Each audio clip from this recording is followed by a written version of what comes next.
Hola a todos, gracias por estar aquí una vez más. Hoy quiero hablarles de dos casos reales que han encendido aún más la preocupación y el descontento por la inseguridad que estamos viviendo. Historias que, aunque parezcan sacadas de una película, ocurrieron en la vida real y nos recuerdan lo vulnerables que podemos llegar a ser. Acompáñame a conocer qué pasó y por qué estos hechos han marcado a tanta gente.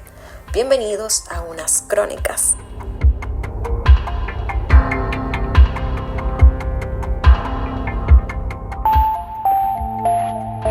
Jessica Vizcaya Thomas era una niña de tan solo 3 años de edad que fue muy maltratada y asesinada por una familia en la ciudad de Setúbal, Portugal.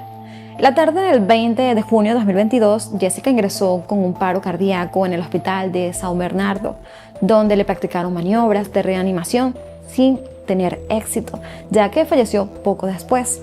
Inés Tomás Sánchez, la madre de la niña, le dijo a los médicos que Jessica había estado bajo el cuidado de su niñera durante los últimos 5 días y que esa mañana se le entregó envuelta en una manta, semi-inconsciente y con algunas lesiones en su cuerpo.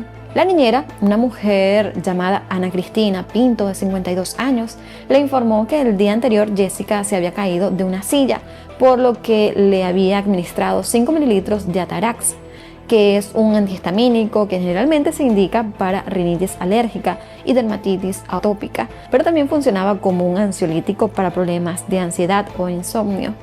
Sin embargo, cuando los médicos observaron las lesiones que tenía la niña, se dieron cuenta de inmediato que era imposible que fueran provocadas por una simple caída de una silla.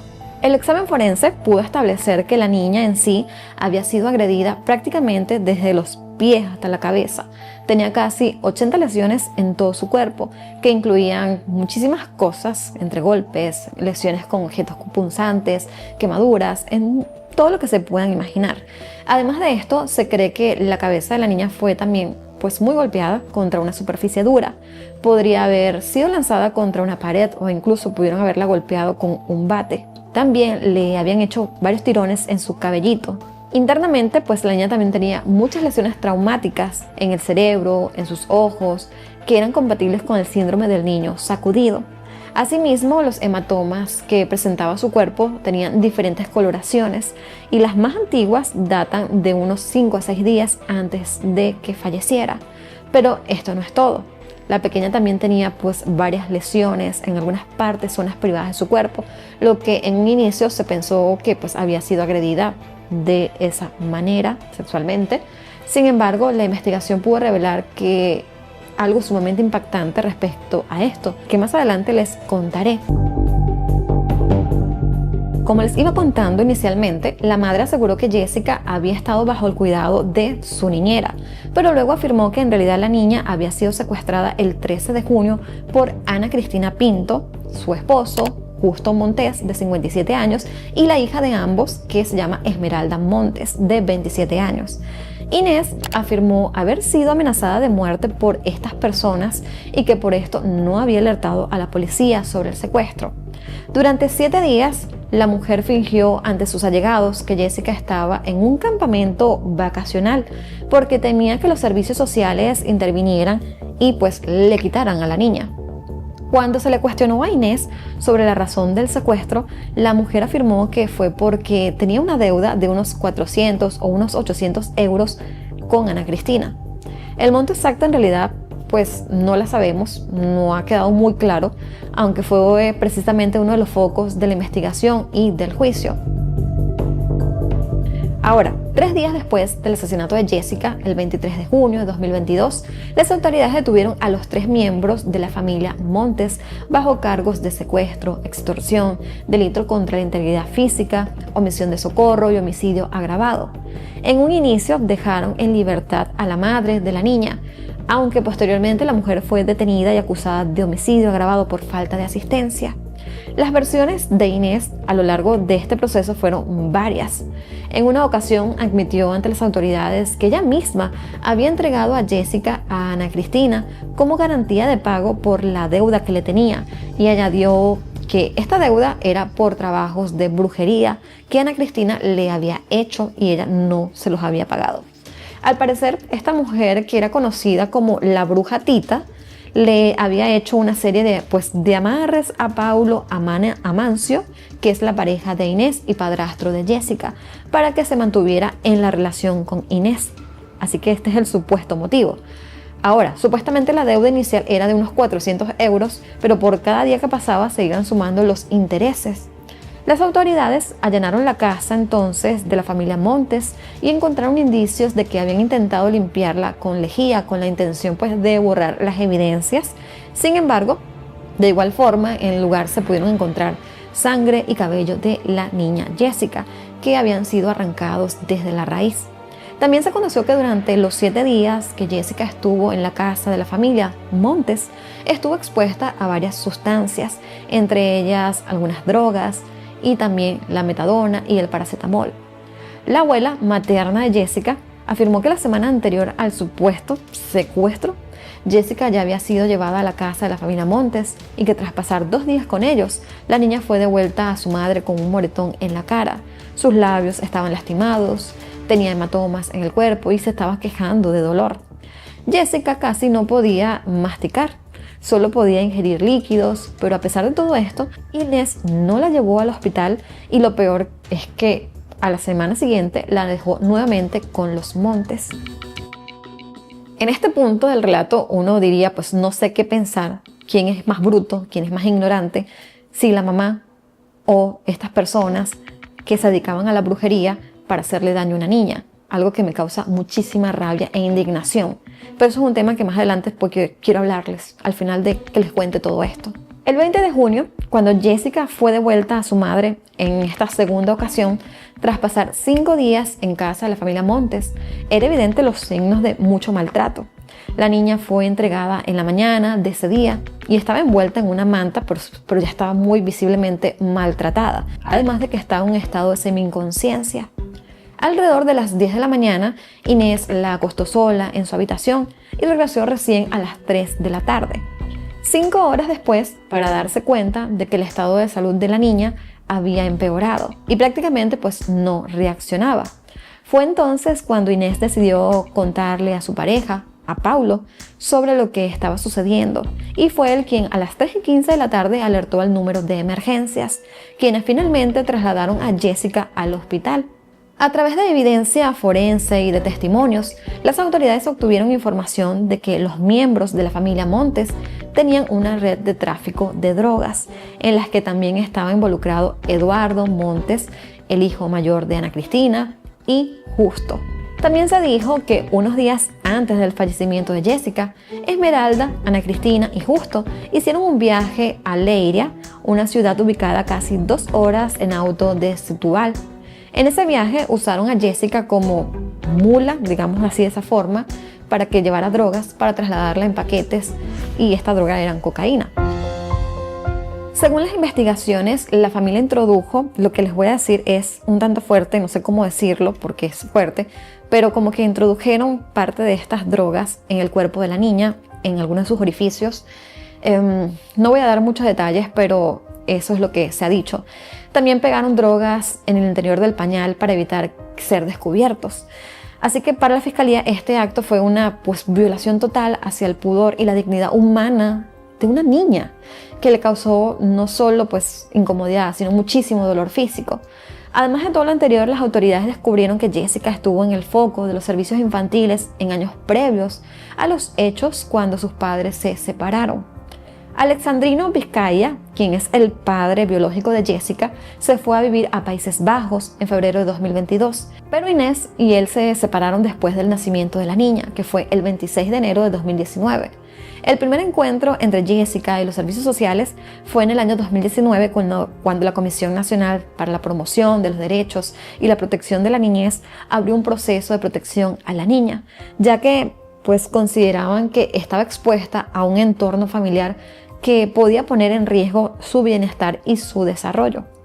Se supo que el padre de Jessica había sido investigado por golpear a Inés en la barriga cuando estaba embarazada de la niña y que luego, solo 4 días después de su nacimiento, hubo denuncias de violencia intrafamiliar.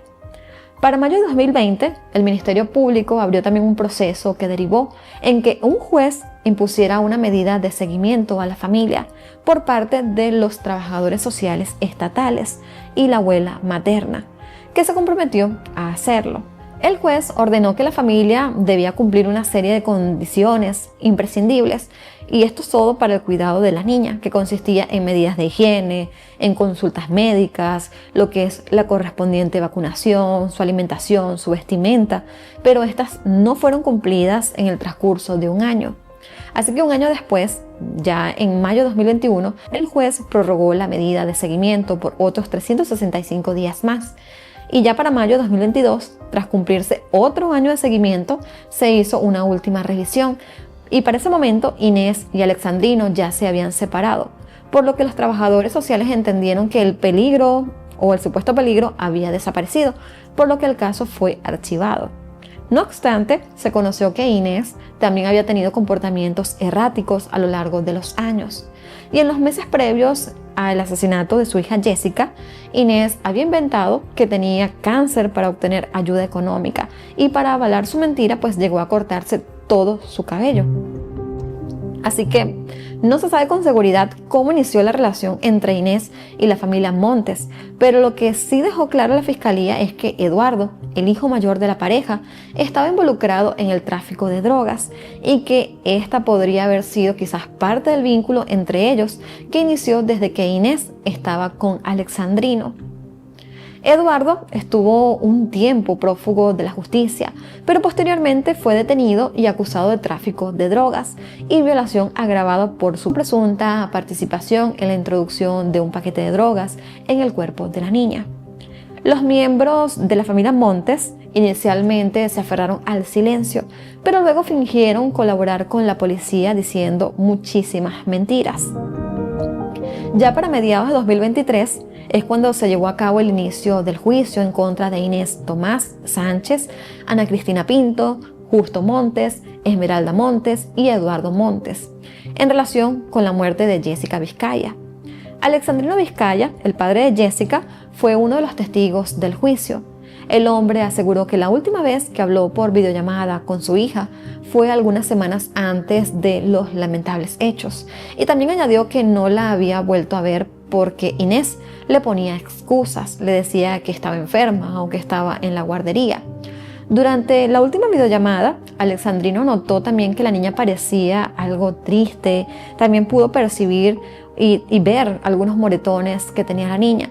Le preguntó a Inés por qué estaba así, y ella le dijo que la niña pues había ido a casa de una supuesta madrina y que también se había caído de una silla cuando visitó a esta supuesta madrina.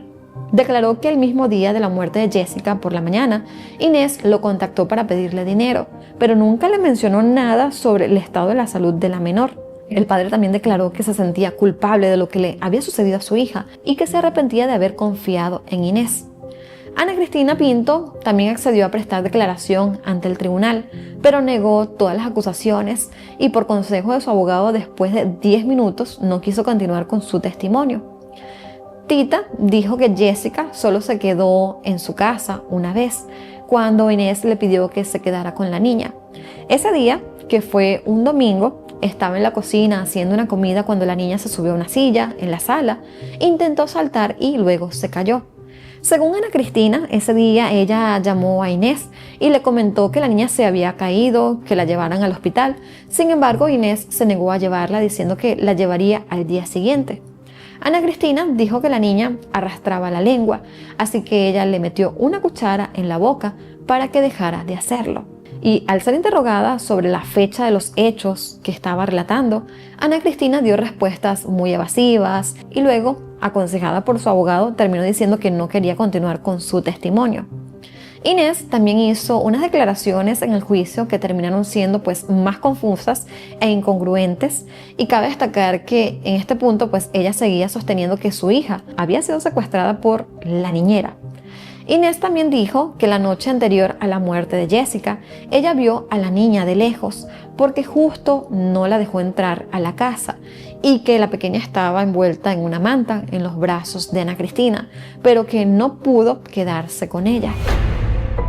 Aseguró que fue a la casa de los Montes ese día porque fue a llevar 40 euros que ellos le pidieron para comprar unos medicamentos, Entre ellos estaba el betadine, después de que la niña se cayó de la silla. La mujer también señaló que le dijeron que la niña estaba arrastrando la lengua y que fue ella quien les dijo que le metieran una cuchara en la boca para que no enrollara la lengua. Después de irse de la casa de los Montes, Inés se fue a su casa a ver la tele y vivir su vida normal. Explicó que esa noche se fue a un karaoke que Paulo, es decir, su pareja, para que él no sospechara nada de lo que estaba sucediendo. La mujer declaró que no denunció lo que estaba sucediendo porque Ana Cristina y Justo la amenazaron, que tenía miedo y que no tenía ganas de ir a la policía. Así que dejó a su pequeña niña de 3 años con ellos y ya, así según su versión. Respecto al día de los hechos, Inés aseguró que la familia Montes le dio a la niña envuelta en una manta con un sombrero, lentes de sol y una ropa negra, y que la escoltaron hasta la puerta de su casa para evitar que ella acudiera a la policía o que llevase a la niña a un hospital. Dijo que cuando por fin llegó a la casa, dejó a la niña en la cama tal y cual como se la entregaron, con su ropa y el sombrero, que solo le quitó los lentes de sol y que pudo ver que la pequeña estaba herida y que tenía los ojos cerrados. Luego de unas horas fue a revisarla y tras verla peor, se vio obligada a contarle a su pareja, quien se dignó a llamar el número de emergencias y gracias a él ocurrió todo lo que estamos relatando ahora. Sobre su vínculo con la familia Montes, dijo que los conoció unos 2 años antes, gracias al padre de Jessica, Alexandrino Vizcaya. Inicialmente, en su declaración, la mujer dijo que el dinero que supuestamente le debía a Ana Cristina era una deuda por unas drogas que tenía Alexandrino con Justo y Eduardo Montes. Asimismo, afirmó que tras contraer esta deuda, la familia la amenazó con matar a su familia. No obstante, poco después Inés admitió que ella sí contrató los servicios de brujería de Ana Cristina y que esa era la raíz de la deuda. Entonces, o eran las drogas o era la brujería. Pero bueno, una de esas dos cosas era. Respecto a la cantidad, Inés afirmó que debía solo 50 euros, pero cuando fue cuestionada por el cambio de su declaración inicial, la mujer dijo que al inicio se confundió y que en realidad la deuda era de 250 euros más todos los intereses. Inés añadió que ya ni sabía de cuánto era la deuda porque pues, la familia Montes le pedía cada vez más dinero. Así que finalmente, el 1 de agosto de 2023, 4 de los 5 acusados en el caso del asesinato de Jessica Vizcaya, todos fueron condenados y durante la lectura de la sentencia, el juez señaló que Jessica perdió su derecho a la infancia de una forma como muy medieval. Además indicó que el juicio tuvo varias idas y vueltas, que ninguno de los acusados quiso contar lo que realmente sucedió y que lo poco que dijeron fueron puras mentiras. Así que el juez dio como probado que Jessica sufrió más de 150 ataques en su cuerpo y aunque no fue posible determinar la responsabilidad individual de cada uno de los acusados, pues en realidad ya no le importaba quién hizo qué, porque de igual forma lo promovieron o permitieron que esta niña sufriera de tal forma. El magistrado dijo que afortunadamente hoy en día podemos contar con los avances científicos y que el cuerpo de Jessica habló demasiado. Añadió que el tribunal tomó en cuenta los agravantes, ya que Jessica era una niña de 3 años, indefensa, que había sido torturada. Ana Cristina Pinto, Inés Tomás Sánchez, Justo Montes, Esmeralda Montes, fueron sentenciados a una pena de 25 años de prisión, que es la pena máxima que se da en Portugal. Y Eduardo Montes, el quinto acusado de este caso, fue absuelto por falta de pruebas. Eduardo presentó en el juicio una coartada bastante sólida. El hombre dijo que se encontraba en Sevilla, España, los días del supuesto secuestro de Jessica y se comprobó gracias a una multa de tráfico que él había recibido. El tribunal quedó convencido de que Inés estaba al tanto de todo lo que estaba sucediendo con su hija en la casa de los Montes y que incluso los autorizó o permitió que esto sucediera. También establecieron que las lesiones que tenía la niña podrían haber ocurrido antes de que estuviera en casa de los Montes, mientras aún estaba bajo la custodia de Inés o el cuidado de Inés. Asimismo, se determinó que durante los 5 días que la niña estuvo en la casa, estuvo expuesta a diferentes tipos de drogas. El tribunal decidió conceder una indemnización simbólica de unos 50.000 euros al padre de Jessica, ya que consideraron que Alexandrino no había cumplido con sus deberes de paternidad y que solo era un padre simbólico era solo un padre que nunca estuvo presente. Ahora, los 4 condenados introdujeron sus respectivas apelaciones, pero el 23 de enero de 2024 el Tribunal de Apelación confirmó sus condenas, así que permanecen en cárcel. Así que posteriormente Inés decidió apelar ante el Tribunal Supremo de Justicia, pero recientemente, el 14 de mayo de 2025, el tribunal desestimó el recurso y confirmó nuevamente su condena, y ella actualmente está cumpliendo sus 25 años de prisión. Y ahora aquí lo que quería comentar es que en muchos diarios había leído que decían que lo que es la ignorancia y las creencias de la brujería son las que también ha causado mucho daño en la sociedad y en grandes partes también de Portugal, por lo que se estaba analizando mucho estos temas, porque inicialmente se hablaba más de que la deuda por la brujería era lo que había causado la muerte de la niña, pero también se habló mucho el tema de las drogas. Así que yo en este punto considero que las drogas y la brujería, fueron los motivos más grandes para causarle daño a esta niña, y que estas 2 familias ignorantes, maliciosas, tanto su madre como estas otras 2 personas, esta otra familia que también fue responsable, la verdad no tuvieron ni el más mínimo sentimiento ni arrepentimiento del dolor tan grande que le causaron a esta pequeña niña. ¿Se imaginan mandar a sus hijos a una actividad como quizás muchos de ustedes hacen, ya sea porque van a practicar sus pequeñas niñas o niños algún deporte, alguna actividad, y que esto termine en completa desgracia porque una persona totalmente desquiciada entra y le arrebata la vida a muchísimas de estas pequeñas o pequeños? Pues hay un caso que ha conmocionado muchísimo y nos muestra la realidad de las situaciones tan crueles que pueden suceder en el mundo, y este es uno de estos casos que quiero contarles, que quiero compartirles el día de hoy. Este caso ocurrió el 29 de julio de 2024. Era un día como cualquier otro, tranquilo, en la localidad de Southport, al noroeste de Inglaterra. Para ese día, 26 niñas que van desde 6 a 13 años de edad fueron dejadas por sus padres en un estudio de danza y yoga, donde había una especie de actividad con una temática de Taylor Swift. Muchas niñas estaban felices, contentas por esta actividad. La temática fue una gran atracción para las niñas en sí, estaban muy contentas, ya que en pocos días los cupos para este evento se agotaron. Así que, bajo la supervisión de la instructora Lynn, Lucas y Heidi, cerca de las 9:30 de la mañana, todas estas niñas se reunieron en este lugar para pasar una mañana de verano diferente, divertida. Iban a estar bailando, jugando, haciendo muchas actividades, pulseras de la amistad, manualidades, iban a estar divirtiéndose. Todo en sí estaba transcurriendo en completa normalidad, las niñas estaban muy felices. Pero cerca de las 11:45 de la mañana, ya casi finalizando esta actividad, las niñas estaban divididas en pequeños grupos, estaban sentadas haciendo sus brazaletes, cuando de pronto un joven que estaba vestido con un suéter verde, con capucha y con la mitad de su cara tapada, ingresó a este lugar también con un cubrebocas y entró a este salón. El jovencito sacó un cuchillo y agarró a la primera niña que tenía más cerca y comenzó a agredirla. En cuestión de minutos, el chico comenzó a recorrer todo este salón haciendo lo mismo, agrediendo a otras niñas más. Así que rápidamente el lugar se convirtió en un completo caos. Había niñas corriendo y había muchísima sangre por todos lados. Las personas que estaban a cargo eran las 2 instructoras que les comenté al principio. Ellas intentaron ayudar a las niñas, pero también fueron heridas con el arma blanca. Afortunadamente, el lugar donde estaba ubicado este estudio, también habían otros locales que estaban cerca y solía frecuentar muchísima gente por allí. Y digo afortunadamente porque gracias a esto, otras personas se pudieron dar cuenta de lo que estaba ocurriendo. Y habían pasado al menos 2 minutos desde que se inició el ataque, cuando otras personas intentaron querer ayudar a las niñas de esta terrible situación. Joel, quien trabajaba en el área limpiando ventanas, pasaba casualmente por ahí y vio a una de las maestras, a una de las instructoras, corriendo por ayuda mientras sangraba, y también había recibido una puñalada en su espalda. Sin conocerla, Joel y su compañero de trabajo se bajaron rápidamente a ayudar a la instructora, y es allí cuando ella le cuenta a los hombres que dentro de su salón había un joven apuñalando a las niñas que estaban allí. Los hombres comenzaron a ayudar a las niñas que iban saliendo despavoridas del estudio. Varias de ellas ya habían sido apuñaladas por el sujeto.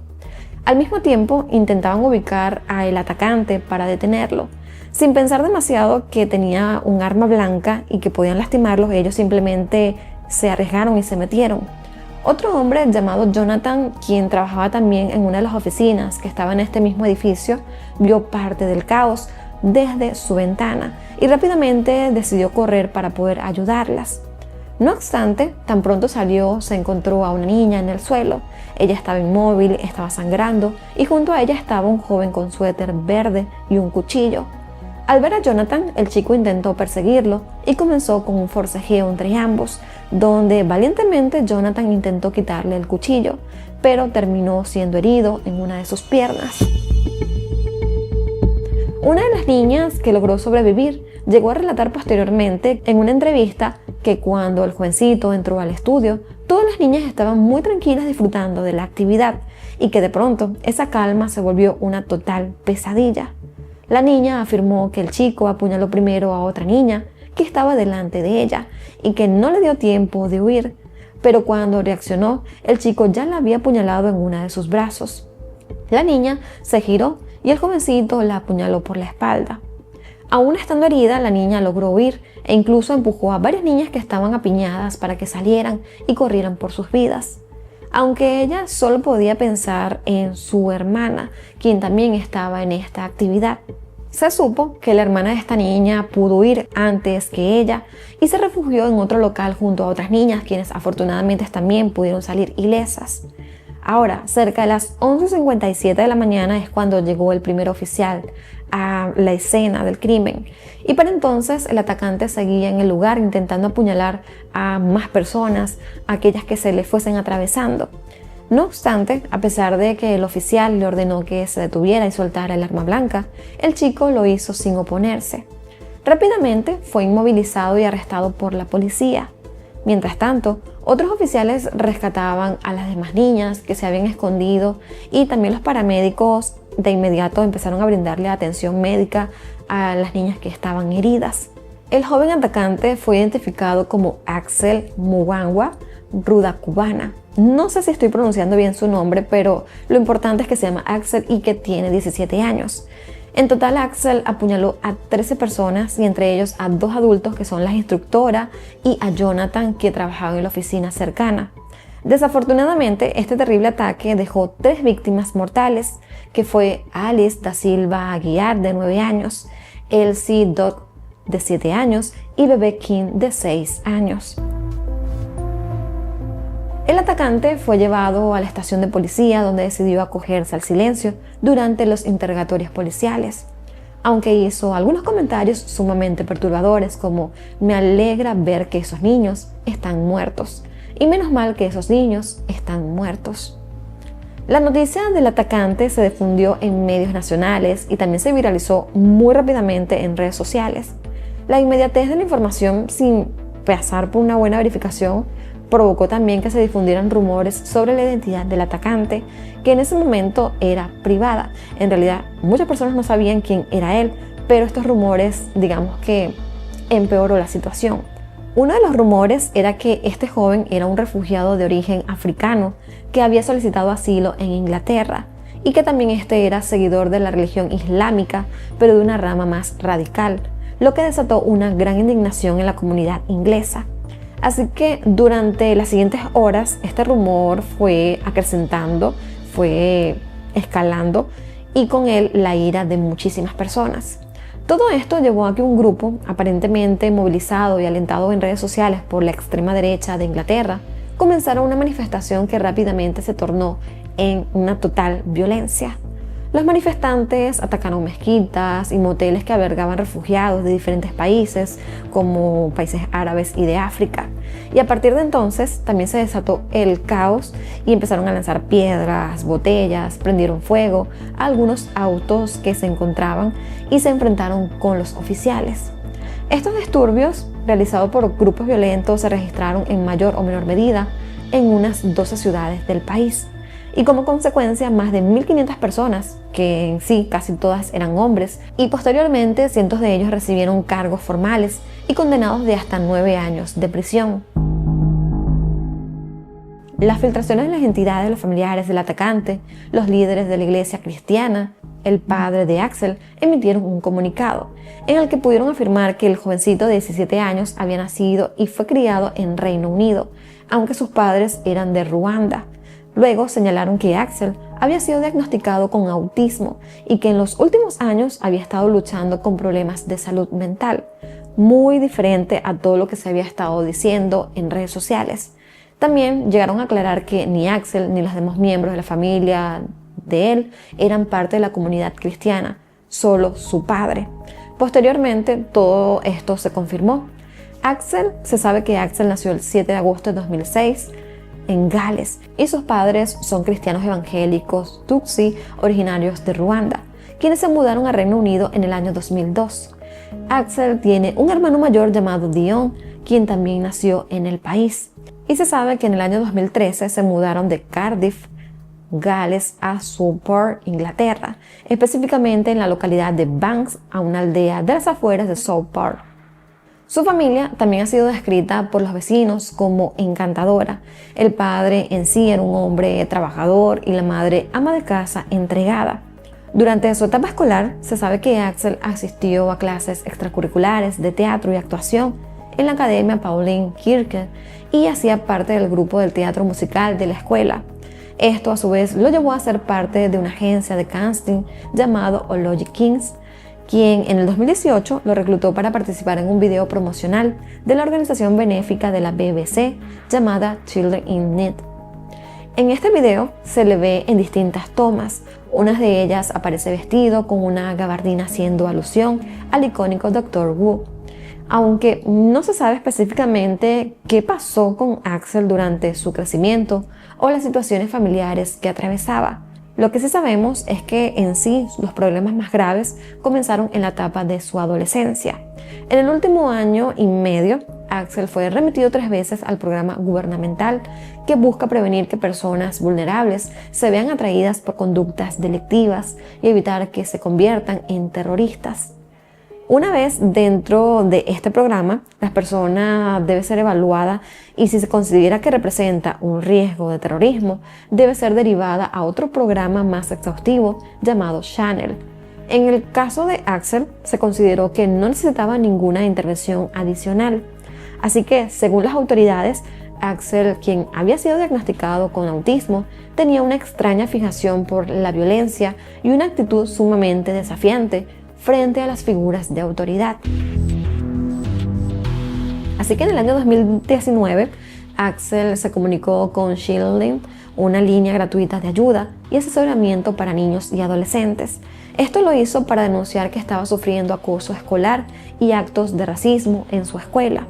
Después de esta alerta, el niño de entonces 13 años comenzó a llevar un cuchillo a la escuela supuestamente para poder defenderse. Cuando uno de los profesores lo empezó a cuestionar sobre por qué había llevado ese cuchillo a la escuela, el niño respondió con gran frialdad: para usarlo. A raíz de todo esto, Axel fue expulsado de su escuela, pero unos días después regresó a escondidas para agredir a uno de sus bullies, y esto lo hizo con un palo de hockey. El hermano de Axel, de nombre Dion, declaró que en los meses siguientes a su expulsión, Axel se volvió cada vez más retraído y aislado de todos sus amigos y familiares. El chico había asistido a escuelas especializadas, donde sus profesores se sentían preocupados por su comportamiento errático. Así que tan solo una semana antes de este terrible ataque en el estudio de danza, Axel había solicitado un taxi de aplicación para que lo llevara a su antigua escuela secundaria, pero su padre le impidió irse.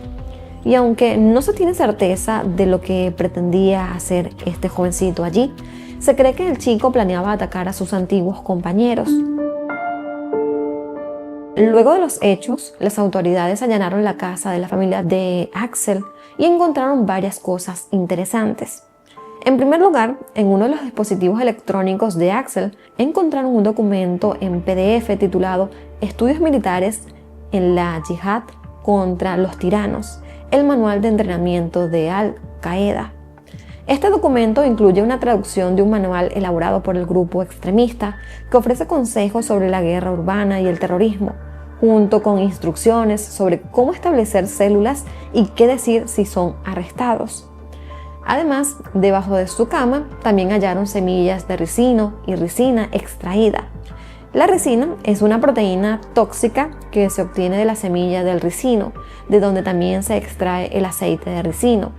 Pero a diferencia de lo beneficioso que puede llegar a ser el aceite de esta semilla, la ricina es una de las toxinas más potencialmente mortales que se pueden conocer y que no tienen antídoto. Para darles un poco más de contexto, la ricina usualmente se extrae de las semillas en forma de polvo, pero este puede diluirse con agua y convertirse en una sustancia líquida que puede ser tóxica. No sé si dejar esa parte porque es mucha información para gente loca. En Estados Unidos, por ejemplo, está clasificada como una arma biológica potencial y que es utilizada por grupos terroristas, lo que de cierta forma podría estar conectado a este caso por todo el tema del manual que se encontró, el de Al Qaeda. Ahora, según las investigaciones, Axel compró estas semillas de ricino a través de Amazon y las utilizó para preparar ricina pura. También compró por Amazon el cuchillo de cocina de 20 centímetros que fue el que utilizó para cometer el ataque, el cual le costó unas 8.39 libras y que en dólares serían unos $11 aproximadamente. Las autoridades obtuvieron también imágenes de diversas cámaras de seguridad de la ciudad, que fueron las que ayudaron a reconstruir los momentos previos a este lamentable crimen. Resulta que esa mañana, paralelo al inicio de la actividad con temática de Taylor Swift, Axel estaba en su casa buscando varios videos violentos en redes sociales, específicamente en la red social X. Allí buscó Mary Emmanuel Stabin, que es decir, el video del apuñalamiento del sacerdote y obispo cristiano siriaco Robert Shilmon, conocido como Mary Emmanuel. Resulta que Mary Emmanuel es de origen iraquí, pero reside en Australia. Y en abril de 2024, mientras realizaba una misa de la Iglesia de Cristo Buen Pastor en Sydney, él fue atacado con un cuchillo por un adolescente yihadista suní. Y toda la secuencia fue captada en cámara, ya que la misa estaba siendo transmitida. Así que se cree que Axel tomó este video como una especie de inspiración e intentó replicarlo, pero en mayor escala. Así que alrededor de las 11:15 de la mañana, las cámaras de seguridad logran captar caminando hacia una parada de autobús a este chico con una sudadera con capucha de color verde y con un cubrebocas. Todo esto a pesar de que hacía bastante sol. Ahora, cuando llegó a la parada de autobús, esperó allí, digamos que algunos minutos, pero probablemente al ver que no llegaría un bus pronto, es cuando él decidió regresar a su casa y pedir un taxi de aplicación. Quizás pensó que si se esperaba el próximo bus, su plan se arruinaría porque llegaría tarde al estudio de danza, ya que la actividad de las niñas terminaba justamente al mediodía. Ahora, cerca de las 11:30 de la mañana es cuando el taxi lo recogió en su casa y el viaje transcurrió con aparente normalidad. De hecho, la cámara del auto lo captó sentado en el asiento trasero durante este trayecto que duró aproximadamente unos 10 minutos. Ahora, cuando el chofer llamado Gary Poland llegó al lugar del destino, Axel se bajó del auto y se negó a pagarle, alejándose a pie. Allí, el taxista lo persiguió y en ese momento comenzó un altercado en el que se involucraron otros dos hombres, quienes instaron al jovencito a pagarle al taxista. Colin Parry, el dueño de un taller de reparación de autos, declaró a las autoridades que cuando él confrontó a Axel para que le pagara al chofer, el chico le respondió con arrogancia: ¿y qué vas a hacer al respecto?, mientras seguía alejándose de ellos. Así que tan solo 2 minutos después de esta confrontación fue cuando este chico ingresó al estudio de baile y comenzó el terrible ataque a niñas que iban entre 6 y 13 años de edad. El abogado de la investigación dijo que una característica notable de este suceso es que estaba específicamente dirigido contra mujeres y niñas. El único hombre que salió herido fue porque intentó defender a una de las niñas, no porque éste estuviese allí o que fuese el objetivo de Axel.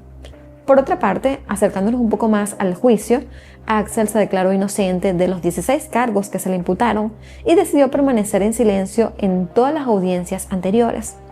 Durante los 6 meses que estuvo en prisión preventiva, el joven se negó a hablar con casi todo el mundo, incluyendo los especialistas en salud mental que debían atenderlo.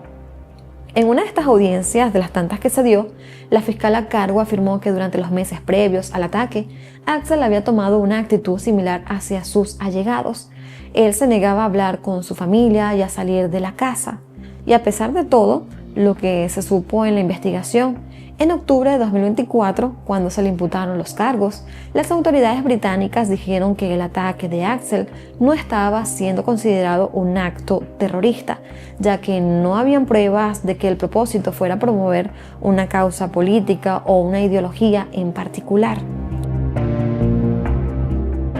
Ya para el 20 de enero de 2025, ya entrándonos más en este año, cuando el juicio en contra de Axel estaba a punto de comenzar, el chico, que ya había cumplido la mayoría de edad, decidió cambiar su declaración de culpabilidad y aceptó los 3 cargos de asesinato, los 10 cargos de intento de asesinato y otros cargos por producir su sustancia tóxica, que en este caso es la ricina, y por poseer un manual de entrenamiento de la Al-Qaeda, la cual está prohibida por ley de terrorismo. Ya para el 23 de enero de 2025, durante la audiencia de sentencia, Axel pareció arrepentirse de haber aceptado los cargos y exigió repetidamente que se suspendiera la audiencia. Como el juez no aceptó lo que él pedía, comenzó a gritar en la sala pidiendo un médico, alegando que se sentía muy mal. Sin embargo, el juez simplemente lo mandó a sacar de la sala y la lectura de la sentencia continuó aún en su ausencia. El juez detalló que esa fatídica mañana Axel entró a este estudio de baile con la única intención de hacerle daño a estas niñas como fuera posible. Su plan era llevar a cabo un crimen en masa de niñas inocentes y felices. Él sabía que en ese lugar se celebraría un evento de yoga y de danza con temática de Taylor Swift, al que asistirían niñas pequeñitas. El juez dijo que estaba muy seguro de que si hubiera podido hacerlo Axel, él habría matado a todas las niñas, es decir, a las 26 que estaban allí, y a cualquier adulto que se interpusiera en su camino. Pero afortunadamente la mayoría logró escapar. Y según el documento de la sentencia, cuando el resto de los niños logró escapar, Axel regresó al lugar para continuar apuñalando salvajemente a Bebé y a Elsie, 2 de las niñas que fallecieron. Los informes forenses establecieron que Elsie Dodd tenía al menos 85 heridas cortantes en varias partes de su cuerpo, mientras que Bebé King tenía alrededor de 122 heridas cortantes en muchas áreas de su cuerpo. Según la declaración de un doctor patólogo forense, llegó a decir que Axel había intentado quitar parte del cuerpo de una de las niñas y que se vio que empleó muchísima fuerza para poder acabar con ellas. Por otra parte, la tercera víctima mortal fue Alice da Silva Aguiar, quien tenía una herida en su cabeza y 4 en su espalda. La niña había salido del edificio con vida, pero luego de pasar 13 horas luchando por su vida en el hospital, falleció a causa de las lesiones internas causadas por las puñaladas. También hubo otra niña de 7 años que recibió 32 puñaladas, 23 de ellas fueron en su espalda. Su vida también estuvo pendida de un hilo, pero afortunadamente sobrevivió tras pasar un tiempo en el hospital. Las demás víctimas también recibieron varias heridas, principalmente en la parte superior de sus cuerpos. Varias de ellas requirieron cirugías, transfusiones de sangre y también hospitalizaciones. Incluso una niña tuvo que ser sometida a la extirpación de su vaso.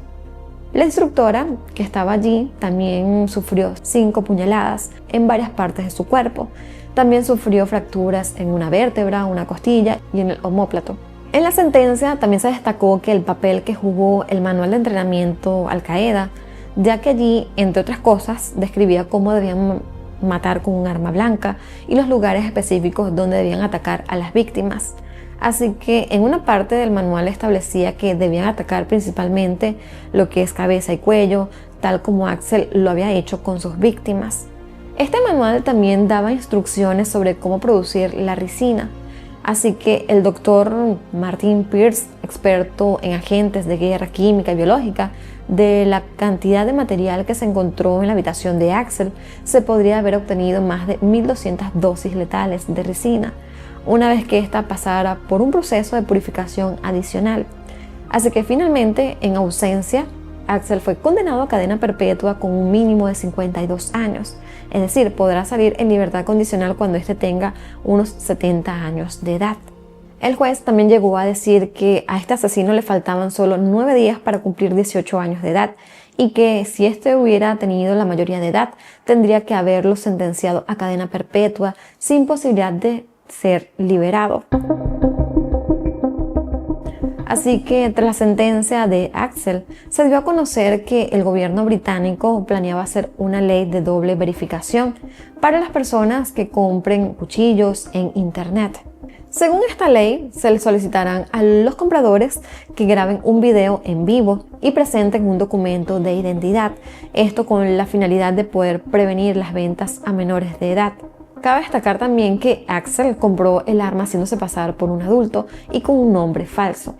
Así que unos meses antes, en septiembre de 2024, se agregaron a la lista de armas prohibidas algunos tipos de cuchillos y los conocidos como machetes zombie. Además, el gobierno lanzó la coalición para abordar el crimen con cuchillos, que esto en sí lo que busca es acabar con la compra de puñales, machetes, dagas y similares de manera online y combatir los delitos con arma blanca entre los jóvenes. También anunciaron varias sanciones para las empresas tecnológicas que no restrinjan las ventas ilegales de otros cuchillos en sus plataformas. Así que todas estas acciones se deben en gran medida a la tragedia de Hardspace, pero también a que los ataques con cuchillos en Inglaterra han aumentado significativamente en los últimos 5 años. Por ejemplo, entre el 2022 y 2024, los delitos con cuchillo en Londres aumentaron más del 300%. Y recientemente el gobierno británico abrió otra investigación liderada por el juez superior retirado, Sir Adrian Fulford, para poder examinar la incapacidad que tuvieron las autoridades para prevenir los crímenes de Axel. En las audiencias realizadas en el Ayuntamiento de Liverpool han participado los padres de Alice, Elsie y Bebe, quien describieron cómo sus vidas habían sido destrozadas por las pérdidas de sus hijas. Alexander y Sergio Aguiar, Jenny y Davey y Lauren y Ben King también lucharon contra las lágrimas durante las declaraciones al poder recordar los momentos felices y especiales con sus hijas y las personalidades que tenían cada una de ellas. Todos los padres coincidieron que sus hijas sentían una linda emoción al saber que asistirían a la clase de baile con temática de Taylor Swift, que era la artista favorita de las 3 niñas. Así que durante las audiencias se han hablado de que se pasaron por alto y se ignoraron ciertas señales de alerta con respecto a Axel. Jenny y David plantearon la pregunta de que si los padres de Axel podrían haber sido quizás negligentes al permitirles comprar esos cuchillos y no supervisarlo correctamente, sabiendo que era un chico con antecedentes de violencia. El abogado Nicholas Bowen dijo que la responsabilidad de esto no solo recaía en los organismos públicos, sino también en la familia de Axel, ya que sabía el riesgo que él representaba para la sociedad, pero decidieron ignorarlo. Lo siguiente más relevante que se supo en las audiencias confirma la responsabilidad de los padres, ya que se pudo conocer que durante los meses previos al ataque, Axel había comprado por internet 3 machetes en tiendas diferentes. 2 de los machetes aparentemente habían sido interceptados por sus padres. Uno lo recibió el papá, quien firmó el documento de entrega. Recibió el machete y lo escondió encima de un armario. Y un tercer machete fue encontrado en una bolsa de viaje negra debajo de la cama de Axel, junto con un arco de flechas. Todo esto estaba en su casa y los padres pues básicamente no hicieron nada. Así que se conoció que en 2 de las compras el jovencito obtuvo 2 licencias de conducir robadas, que eran auténticas, pero ninguna de las 2 personas tenía conocimiento de que el chico estaba usando sus identidades para comprar armas blancas en internet. Las audiencias de esta investigación gubernamental actualmente están en proceso, por lo que seguramente saldrán varios detalles que no se abordaron en el proceso porque no hubo juicio. Pero así finalmente es como terminó este lamentable caso. Un día que podía haber sido sumamente alegre para varias niñas, donde iban a compartir, ser felices, terminó en una terrible tragedia cuando un jovencito con ideas bastante equivocadas terminó arruinando la vida de varias niñas y de sus familiares.